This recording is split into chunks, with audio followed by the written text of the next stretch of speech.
My name's Adele Onyango and welcome to another episode of Legally Clueless. No, seriously, I have no clue what I'm doing, but I'm pretty sure I'm not the only one.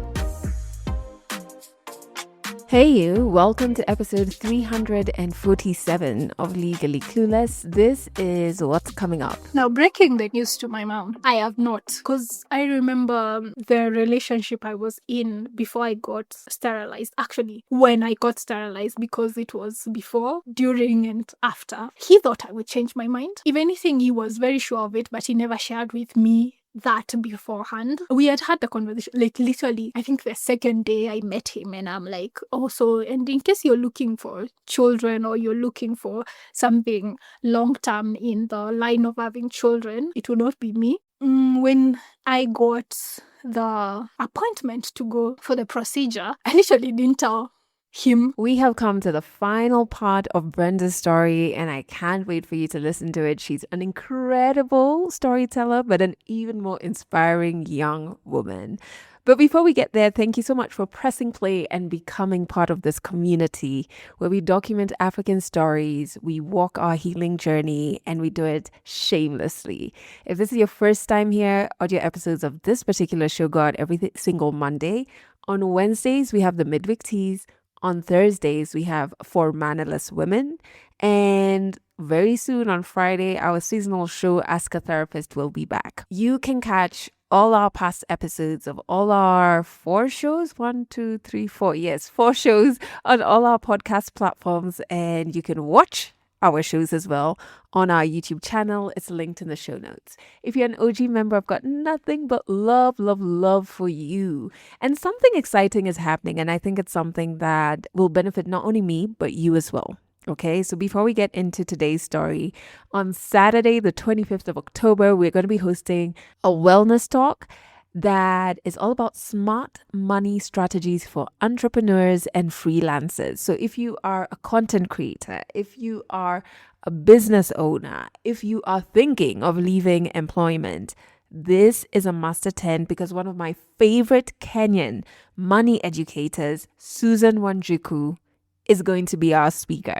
And what I love about Susan is this is like the 3rd time she has spoken at our wellness talks. She's always very practical. She always gives the best tools. In fact, her budgeting tool that she gave us in the last wellness talk is the one I still use now. And I'm excited about this because when I left employment, which was in 2018, a lot of the products that could help you build wealth or build financial stability were really geared for employed people, to be very honest. If you are thinking about investing, if you're thinking about getting a loan, even conversations around budgeting, it always assumed that you were getting a guaranteed income every month, which we know for entrepreneurs such as myself, for freelancers, for content creators, for anybody who's not in employment, that's not the case, right? But that doesn't mean that on this side of things, we can't build wealth. We can't plan for our retirement. We can't make investments. Yes,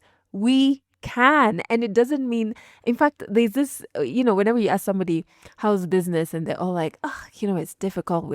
I actually started changing my language around it because one of our board members constantly asks me whenever I'm like going on and on about how hard business is. He's always like, what isn't hard? And to be honest, when I think about my employment days, I'm like, yeah, it was hella hard. Hella hard.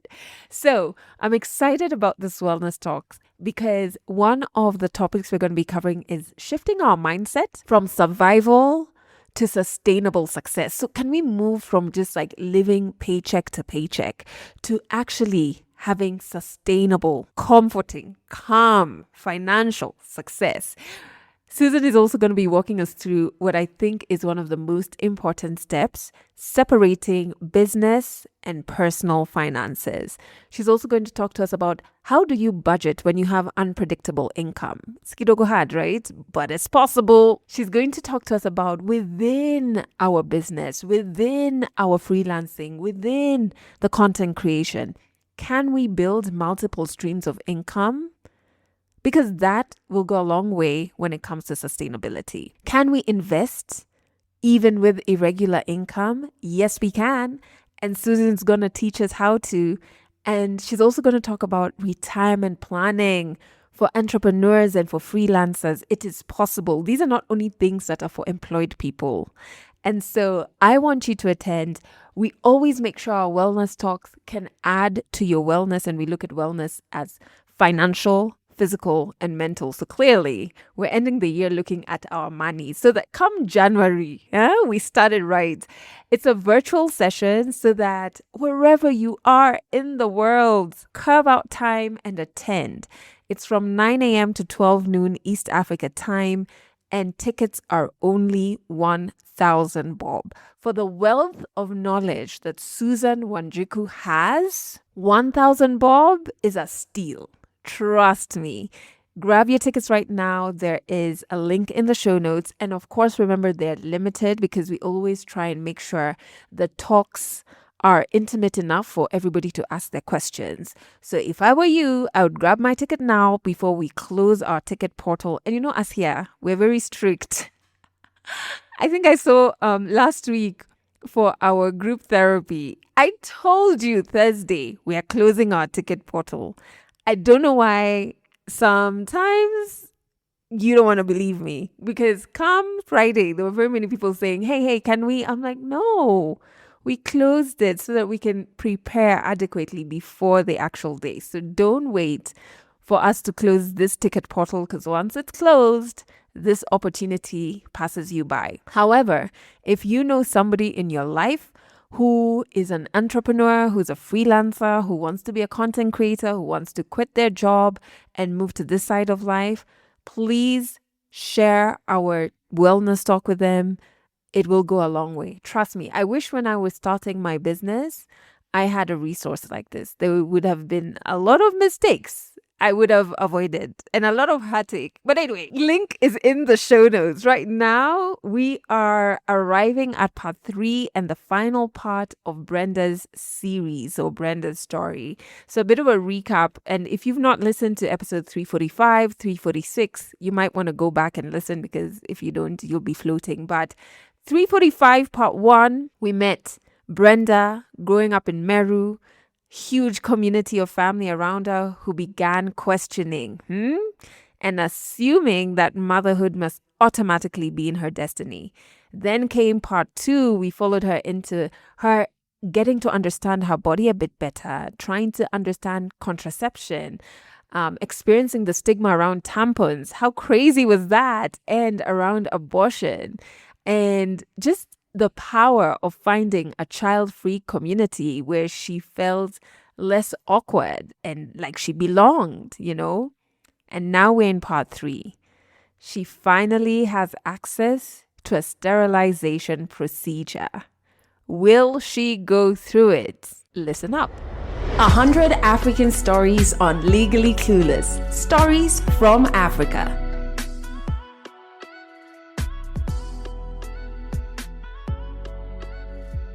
Came back to Nairobi and got another job. They announced that they were having those programs and they were in government facilities in Nairobi. And I was like, I don't care what I need to do to get leave from work, but I am going to get leave. And of course, being in that space and with other people, they were like, oh, you need a couple of days to recover, so perhaps take a week. I went to my boss and I explained it. I didn't say what I was going to do, but I said, I'm going to get a procedure done and I'm going to need a few days to recover. A few days is a week. And that was when she heard it's a procedure and she was like, okay, you don't need to tell me what it is because it's your business and your doctors. So yeah, you can go. I was like, yes, thank you. I went and called Mary Stopes again and I was like, so I'm interested in this outreach that you have talked about. And I want to go. And I expected them to interrogate me and be like, so how old are you again? Why do you want to do it? Are you sure? The one who was on the phone did not. She was like, oh, okay, what's your name? Told her. How old are you? Told her. And where would you like to go? Because they had advertised for different facilities. So I was like, yeah, I want to go to, at the time it was Kawa West Health Center. I want to go to Kawa West. And she was like, okay, that's okay. I was like, that's it? She was like, yes, that's it. You will show up on the day. And she gave me a time slot. So it was literally the next week. She was like, yeah, so you just come in. That entire week, do you know when you have something on your mind? It almost feels like you cannot breathe, you cannot think, you cannot do anything. It's the only thing that it's in your mind. I'm thinking, oh my God, okay, so I need to prepare. So I read everything I could read about it. And the women who said, carry a pillow so that you can place it on your belly in the car so that when it goes on bumps, you don't feel it. You're not going to have any core strength for like the first 3 days. So I knew I need to have food prepped. I need to have someone to drive me. I need to, all the things. I was like, okay, I'm ready. Hopefully that doctor doesn't send me back home when they see me. And then also, I am a little thing.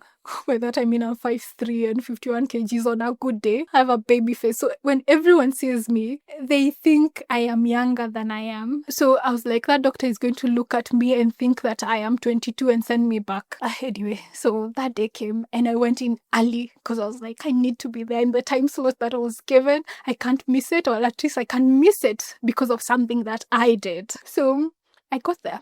People are just walking in. And so I went to, there was a nurse who was registering people on this book.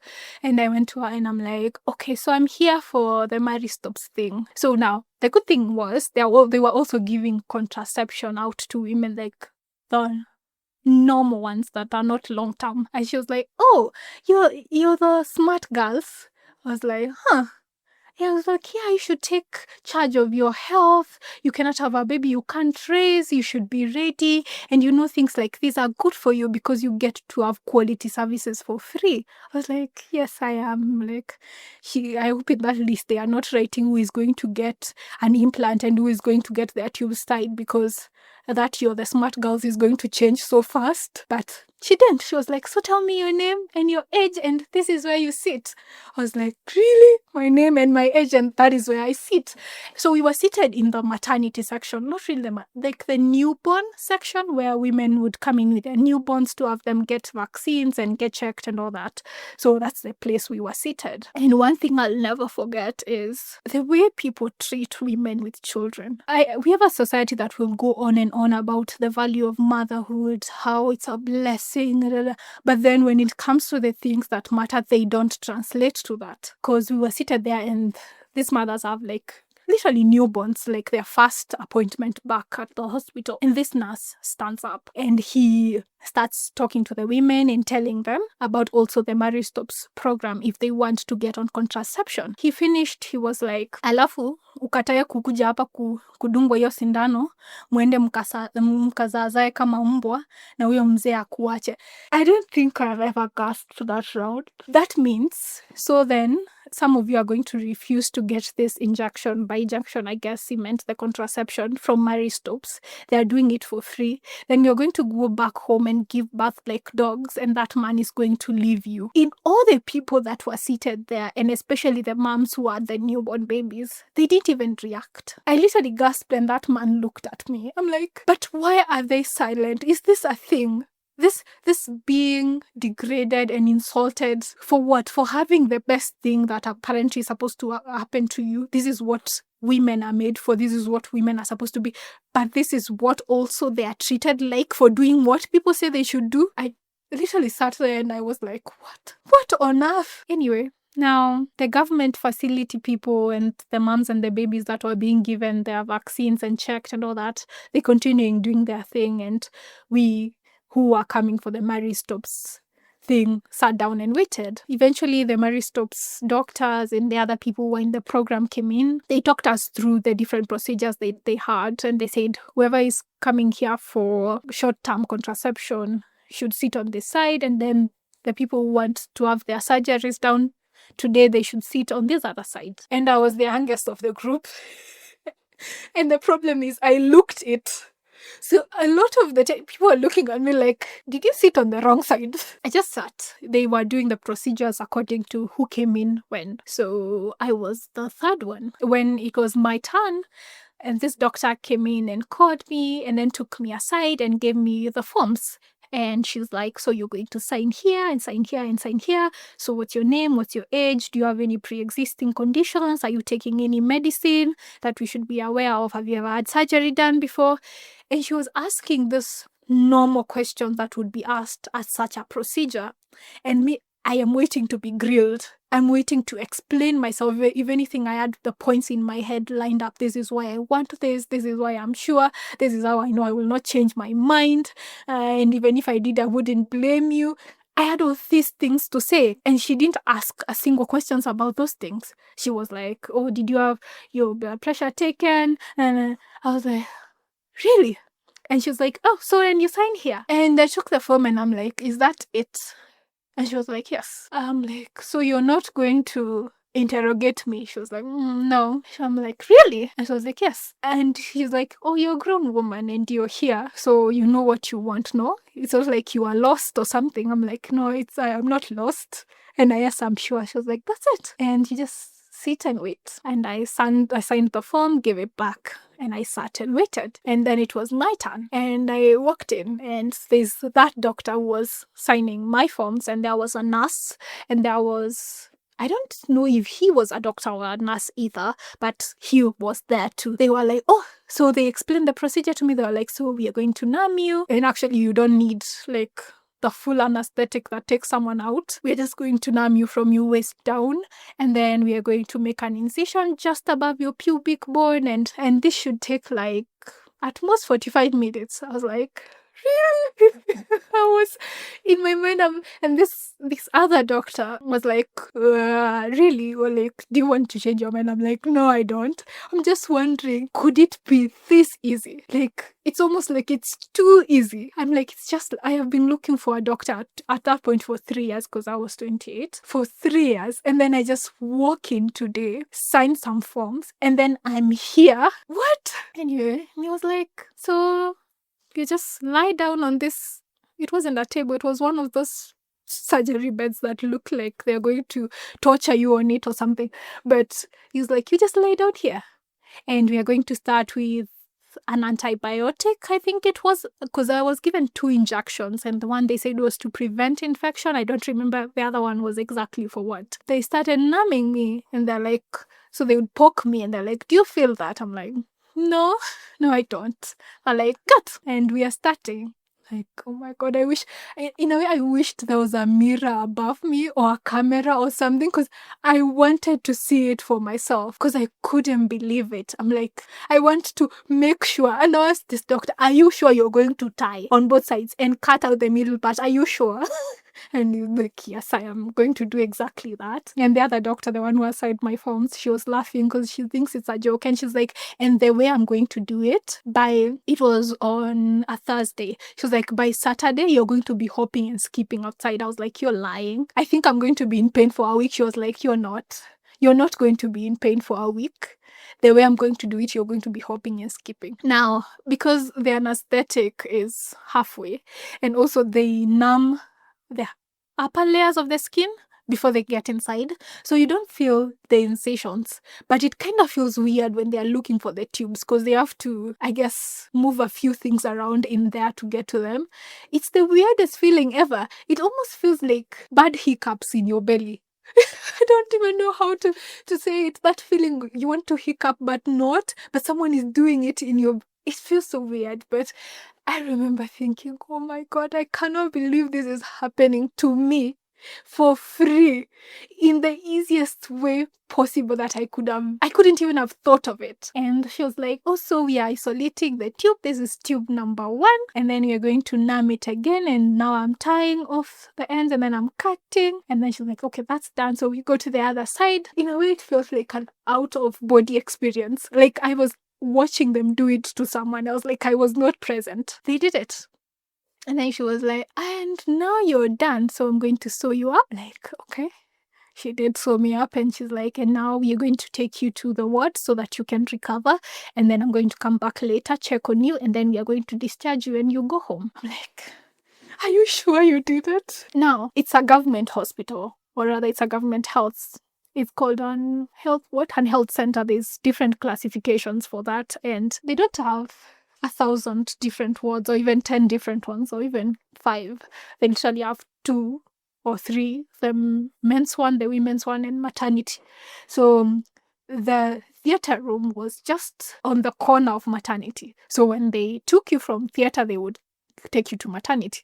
So they took me, and they had isolated like the corner, one of the corners, and they had like curtained them off to put the maristops people were operated on that side.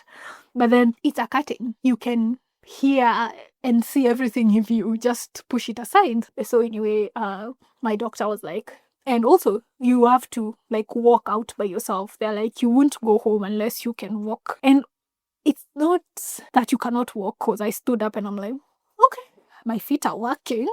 Clearly I can move. And she held my hand and we went to the bed that they were giving me. And I stayed there for that afternoon. And now problem comes back to the way people still treat mothers. So these are women who have just had their babies. Like their babies are literally not even a day old. Some are not even like 3 hours old. Like they are newborn, like a new baby. The first thing I remember, there was this woman who I guess was going to the loo, but then she couldn't. And then they don't have like the toilets where you sit.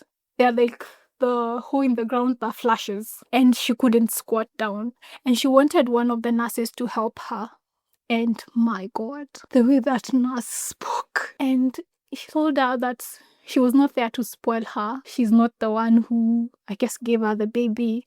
And what did she think she was coming to do? I remember thinking, what on earth is wrong with these people? Anyway, we could hear her like crying from the loo. And it's not a big word. It's literally, if I speak from one corner, you can hear from the next one. It's not like there are 50 beds. And I remember thinking, what? Anyway, and then there was another one who literally looked like a child, and I imagined she was a child and she had the baby, and she looked shaken up and confused and things. There was a nurse who was going around injecting something like to the baby's thighs, and it was literally a little girl. She was seated there holding her baby. And then when the nurse came around and is unwrapping the baby started crying and trying to inject the baby screams even harder and is squirming and all that. And so this girl, I guess, just reacted in trying to take the baby away from the nurse. And the reaction that nurse had, you would have thought someone, I don't know, did what? I think he would have slapped her or something if people were not there. And he said the unkindest of things, and she's crying, she's hysterical. And then there was an older woman on the next bed who had also had a baby. She came and she took the baby and told the nurse, just leave her alone. When okay, I'm going to bring you the baby. That means just go back to where you are. I'm going to bring you the baby later. And then she's trying to comfort this little girl, and she's trying to shoo the baby, and she's trying to tell her it's okay, you're going to be fine. I don't understand how still people will go about saying how much a motherhood is a gift, how important it is, and but then they don't care for women who have had children in that same tone. I just don't get it. I'm like, what do you mean? And then the way women were speaking about that facility, they were like, unajua huku hata kuna nurses wanatosha wa kukuangalia we na mtoto. Unajua ukienda, they give an example of like the big hospitals. Ukienda huko utapata nyi wote mko pamoja na hata hao nasa wajui mko wapi. That says that, it's better here in a smaller hospital where there are enough nurses to even look after you. If you went to a big hospital, they don't even care. They don't even have time to look at you. And I was like, so if this is quality care, then what is not quality? Because this doesn't seem to me like quality care. It doesn't seem to me like respect. It doesn't seem to me like appreciation for life.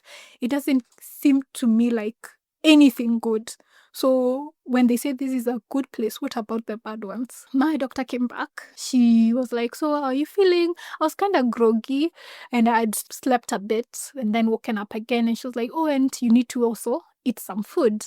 And I ate some food, and she was like, so depending on how you're feeling in the next hour or so, you're just going to get dressed and then you can go home. And she came back again after that hour and I was feeling kind of okay. I wasn't in any pain. The meds they gave me they were good. I was feeling fine, kind of.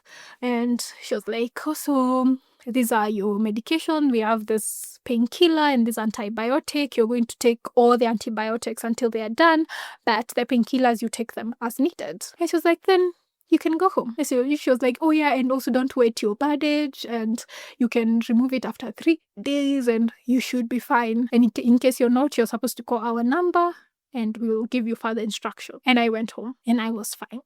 I was better than fine. I couldn't believe it. I would literally stand in front of a mirror and run a finger on my sky, and I'm like, oh my God, I cannot believe it. I literally think it didn't sink in for like 6 months. I would still stand there and I'm like, I actually got this done. I actually got a way to get this done. And I'd say it's like the best decision of my life. I cannot explain the peace of mind. I cannot explain the joy. I cannot explain. I literally feel like it was my gift. It was my miracle. It was the bestest thing that has ever happened to me. And for free. Oh, I didn't even spend a coin. Now, breaking the news to my mom. I have not. I have tried. I'll say tried because it has not been successful. I have tried and tried to have that conversation and start it from, you remember what I've been telling you, that I am not going to have children. Okay, so that's how I imagine it in my head. So I went and got sterilized. It has not gotten there because every time we get to the place of, so you remember the children thing, and she's like, hiyo maneno tu, hiyo. She will say it will resolve itself. And I'd say for a long time, and since I was a teenager, I really thought that we had made progress in terms of her believing me, because I found that every time we would talk about it, she would behave like it was not important. Like, I have heard that, it's fine, you know. She would just brush it off. So in my mind, I'm like, oh, she's getting used to this. Well, I was wrong. Because now that I am older and now I am, I guess, in the age range where I should be more serious about, husband hunting and getting a child, when I say it now, she gets angry. And it's that kind of angry that I can see it. Like, if you were in the room with us, you would feel it. And she will get angry. And so I'm like, but I thought after all these years you would be used to the idea, you would be more accepting, you would at least let me talk for 3 minutes before we have the reaction. And so we are still at that point of, shall we try this today and see how long this anger phase is going to take before it passes? So I guess there will be time to fight about that, among other things. So my period. My period has not changed. As I had said before, there are different types of procedures. The hysterectomy, where the uterus is removed and the tubes, and also there are some women who have their cervix taken out. Then I wouldn't have my period, because the period is basically the shedding of the lining of the uterus. If the uterus is not present to shed, then there's no blood, there's no period. Now, on my end, the tubes were tied and cut. So that means that the egg doesn't get to the uterus, but the body has the same reactions because it's hormonal. So when my hormones tell my uterus that I am supposed to be ovulating, my uterus would react the same way as it would have when I had my tubes intact. So I still bleed because it's the lining of the uterus that is still inside of me. So yes, I do have my period. Nothing has changed. Pain-wise, something has changed. But then this is a story that we would need to go back. Okay, as I said, when my parents and my teachers and aunties and neighbors talked about periods, they never talked about pain. But my periods came with a lot of pain. I was always in pain. It was excruciating. My back would be on fire. I would be having cramps, fatigue. My muscles would be aching. I would have headaches. It was terrible. I couldn't function. I would graduate from one painkiller to another, where I'd start one painkiller and think, okay, this is working. Then 3 months later, it's not doing a thing. Then I'd continue taking another one, and 3 months later, it's not working. Something would work for a year or 9 months, then it's not working anymore. And the frustrating part was going to the hospital and starting from when I was in high school. And every single time I'll just walk in, explain why I'm there, the doctor would be like, "You're pregnant." I'm like, "No, I'm not." And they're like, "Okay." They wouldn't believe me, of course not. So I'll take the test and I wouldn't be pregnant. But then after that, they wouldn't follow up. They would behave like I was seeking attention. Actually, one of them said that to me, and he was like, "I think you're just attention seeking. You don't want to go to school." And I'm like, "But I'm already in school." I was in boarding school. So I'm already in school. So where do I not want to go? But they would be dismissive like that. They would give me some painkiller that I was going to get used to, and it's not going to work in a couple of months, and then that's it. One other one told me that it was in my head. They're like, "Hakuna kitu kama hiyo." I'm like, "There's nothing like that." I'm like, "But I am in pain. I can't function and I can't do anything." And so actually the doctor would believe me. It would be years later. Now I'm in campus, and we had like a joint program where we were working with one of the embassies in Nairobi for another country, and we would take classes in the embassy. It was once every 2 weeks. During one of those classes, I lost consciousness. I was in so much pain. I couldn't hear a thing. Like I was literally, my mind was like, and this instructor kept coming back to me and was like, "Oh, are you okay? You look off today." I'm like, "Yeah, just give me a minute." And at the moment, I'm like, "I don't even want to talk. Will you go away?" And then I lost consciousness in class. And when I came to, they had taken me to a health facility in the embassy. And this doctor was like, "Okay, so tell me, what's wrong? Are you in pain? Did you have symptoms?" I'm like, "Yes. My cramps are killing me." And he was like, "I'm sorry, that is not the way our body should work." I'm like, "I know, but I have always been in this pain." And he's the first doctor who was like, "Okay, so we need to get to the bottom of this." Now, and even in getting to the bottom of that, they really didn't find anything because I didn't have the usual suspects. Endometriosis, and it's called, I don't know what. There are a couple of conditions that they would think that that's the first suspect that they would suspect if a woman was having the symptoms I was having. So they were like, "Yeah, we're not finding anything." But then he got me on painkillers that actually worked and that I actually did not graduate out of. Now, going back to the procedure, and they cut me open, and this doctor is like, "Oh, we can't find your uterus." I laughed and I'm like, where could it be?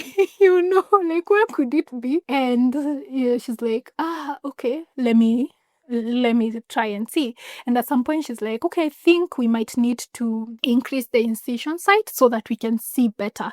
But before that, let me try a different thing."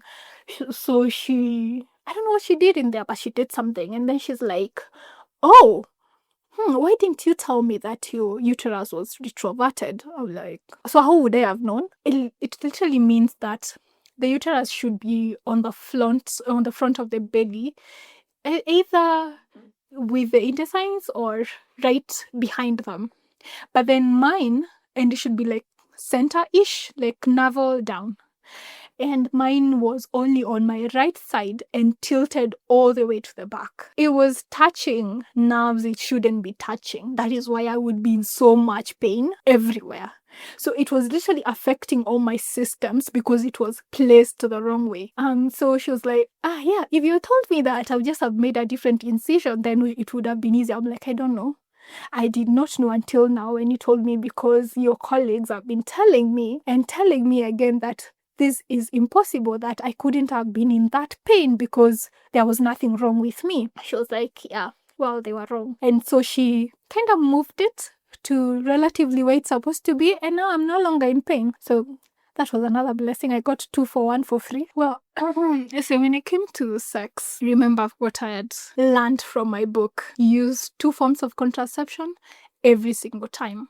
But then there is also the things that we are taught in our communities and also in church, and the things that I was taught. And they say that women can't separate sex and emotions. And also the only reason a man is going to pursue you is because he wants to have sex with you. And when you give it to him, he's going to be disinterested. And you, on the other hand, are going to be attached to him, but he's going to leave you, and he's going to leave you at broken and pregnant. So I knew, one, we are not doing pregnancy, and I have a solution for that. So took contraceptives every time. And then about the thing, getting attached to him, I didn't know exactly what I was going to do about that. And because they also say that is the way things are. There's no other way around that, above it or below it. There's nothing I could do. So what I did was I figured, well, I want to have sex, but no, I don't want to love him. And no, I don't want to end up pregnant. I can figure out the pregnancy part. But loving him, one, I'm not going to love a jack. I'm not going to love some man. And also then I want to make sure that he is good enough, that he's a decent person, but bad enough he's not the getting attached to kind. That my brain itself knows, like, no, no. And him too is like, no, no. I chose Mr. Casanova, I would say. I'd seen him around in school, in campus, and I was like, well, I like him. And he liked me. And he seems like the guy who doesn't stay. So I guess I'll give it a go and see. And he didn't have a problem. Now, I had already gotten an implant placed in my hand, the hormonal ones that you get for 5 years. So I had already gotten that. So I'd figured that out. And I knew we were going to use condoms because, and he was Mr. Casanova, he didn't have a problem with that. We had sex. And later, no, don't even later, literally immediately after, just then I'm thinking to myself, so do I love him? No. Do I want to stay with him? No. Do I necessarily want to see him tomorrow? No. I'm like, would I be heartbroken? He got literally off right now and he went out and slept with another girl. Like, no, I wouldn't be. And I sat in that for a long time because in a way I couldn't believe that sex wasn't what they said. Because I'm like, so I was supposed to get attached to him. I am not. No, I'm more broken than I thought I was because no, one, I don't want children, and two, I'm not getting emotionally attached to a man I have had sex with. And I guess that was my first lesson in just discover yourself, because I was like, it didn't happen the way they said it would. I guess that was the beginning of me shedding off some of the things that I had learned. And because it was very inhibiting, I would say, and very disturbing in a way, because in my mind what I imagined sex wasn't something good and consensual and anything good that you can imagine. I imagined it would be this dirtifying, this almost not even bad. I feel like bad doesn't encompass what I thought it would be, but I thought like my world would end because I had sex. Like I would not be the same person. I would be a kind of trashed version of me, which is, but they people should stop it. They should stop it. And it wasn't. It was good, and I didn't love him, which was even better. And I wasn't pregnant, which was the best part of it. So, in having conversations with people or with men in this sense, I don't hide. I don't even feel like I have the ability to hide or even pretend. Like I want things that they don't want. But then I have found that they always think that I'm going to change my mind. We love that conversation, and someone, for example, when I was younger, someone would say, oh, we are too young, we shouldn't be thinking about it. It's not on top of my mind. I also don't want them. But then they're saying, I also don't want them now. Because I remember the relationship I was in before I got sterilized. Actually, when I got sterilized, because it was before, during, and after. He thought I would change my mind. If anything, he was very sure of it, but he never shared with me that beforehand. So we had the conversation, like literally, I think the second day I met him, and I'm like, also, and in case you're looking for children or you're looking for something long term in the line of having children, you're looking for the wrong person. It will not be me. You'd rather just go and meet another person. And I've always been very careful and very paranoid now, especially then, because I was not sterile and I knew. And he would be like, you're overthinking this. I mean, things just happen and we would figure it out. I'm like, we are not figuring anything out. I am not becoming a mother in any circumstance, and you need to understand that. And I guess he pretended that he understood, or that he had me even. And so when I got the appointment to go for the procedure, I literally didn't tell him or anyone. I just went and I'm like, I'm going to get this done and then come back. And so later I was like, oh, so actually that night I was like, oh, so now Mary stops having this thing. And I went and did 1, 2, 3, 4, 5, and he was mad. I'm like, and why are you angry? It's not like you don't know me or I have lied to you or anything. If anything, I have said this and said it and discussed it. I have literally talked it to a point where no one in my life would say they don't know. Co-workers that I met the other month know. So why are you angry? And he was like, oh, I'd led him on. Or I'm like, but how? I never promised you anything, and especially not children. If anything, I told you. It's like, but I thought, you were going to love me enough, or I was going to somehow change your mind, or you would have seen the life that we could have together. I'm like, I could say the same too, like you could have seen the life that we can have together with no children. So he's like, and his argument was, I did not love him enough. Therefore, I didn't want to have children with him, which is very bizarre to me. I don't get it. And also then I've noticed somehow men will get angry at me for saying that I don't want children. Even men that are not necessarily interested in me, like they're literally married and they have children of their own, they will get angry on behalf of another man who I am apparently refusing children, which I don't understand.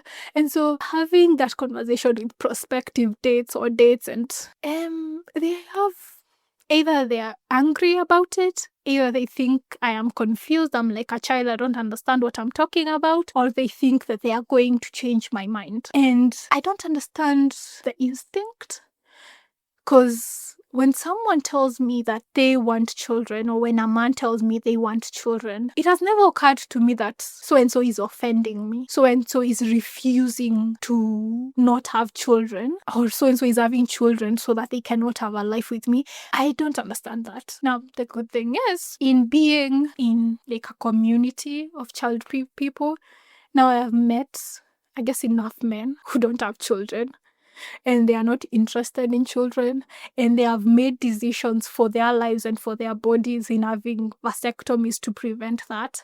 So I'm like, well, seems people from my village were wrong. Apparently there are men who don't want children and they're the marrying type and the marrying kind, and especially being in those communities where they are married couples and they don't have an intention of ever having children in their lives, and they have not had children in their lives. So I'm like, oh well, apparently my village people are not right. Catch more African stories in the next episode of Legally Clueless. What a powerful 3-part series. Like, I have been hooked on Brenda's story. It's just incredible. I have to shout out our lead correspondent, Caleb or Apollos, for recording this particular story. It's just, it's so wonderful. In my personal life, it's so timely. It's incredible, right? And there's so much I took away from it.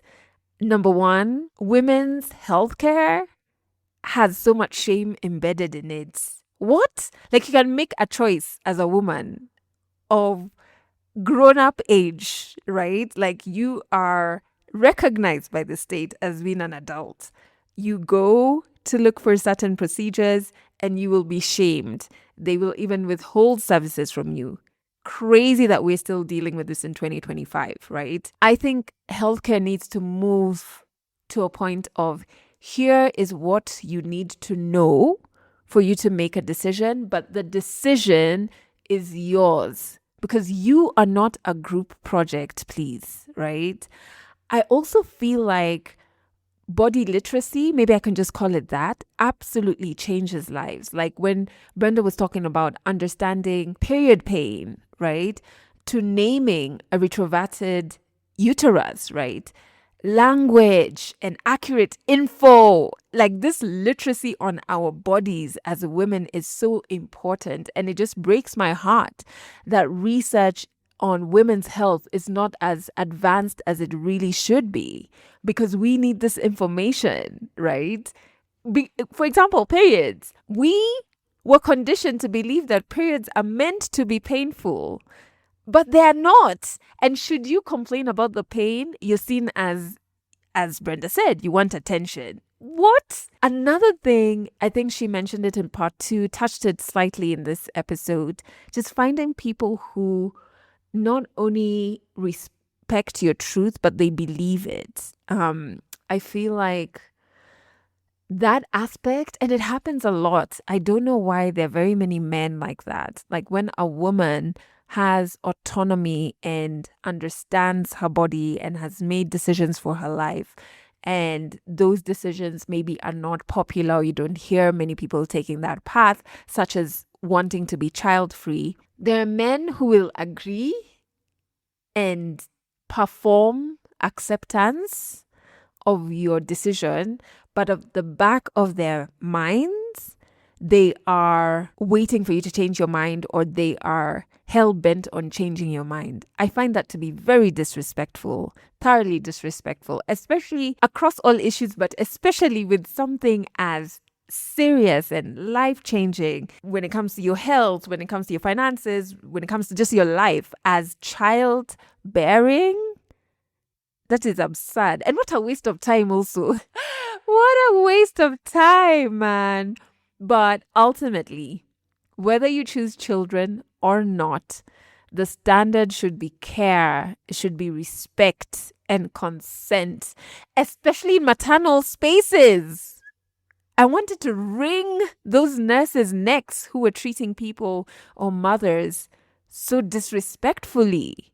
What in the world? Anyway, I can go on and on. Those are some of the things that I took away from Brenda's story. And I'm pretty sure in like 2 weeks, because I will still be thinking about this story, I will have more things pop up. But I want to hear, what are your key takeaways from part 1, part 2, part 3 of Brenda's story now that we've completed it? What did you resonate with? What are you mulling over? What stood out for you? Please drop it in the comment section. I love hearing from you. And thank you, Brenda. Thank you so much for trusting us with your story. Yours is such an important story. Now, if this episode resonated with you, make sure you subscribe or follow this show and really the Legally Clueless Network everywhere you find podcasts, be it Apple Podcasts, Spotify, whether you are listening on Amazon Music, on iHeartRadio, wherever you're catching us on, man, Castbox, we're everywhere. We're literally everywhere. Make sure you subscribe. It really does help us. You can watch more of our shows on YouTube. We are in the pre-production of season 3 of For Mannerless Women. And let me tell you, the women that we have gotten, incredible. And we listened to you. So some of the women that you said you want to see in season 3 actually accepted our invite. So it's going to be I'm really excited about it. I know it's going to be a lot of work. I'm really excited about it. But make sure you subscribe to our YouTube. A link to it is in the show notes. Sign up for our newsletter that goes out every single Wednesday so that you do not miss any of our events, but most especially my weekly messages to you that will just hold your hand on your healing journey. A link to subscribe is in the show notes. And don't forget, sign up for our Wellness Talk with Susan Wanjiku on the 25th of October from 9 a.m. to 12 noon East Africa time. It's only 1,000 bob. A link to it is in the show notes. And thank you for listening to this episode to the very, very end. I truly appreciate you. And I know you have every single thing it takes to heal. That's it for this episode of Legally Clueless. You can share this podcast with your friends. You can keep it for yourself. I'm not judging. Just make sure you're here next week for the next episode.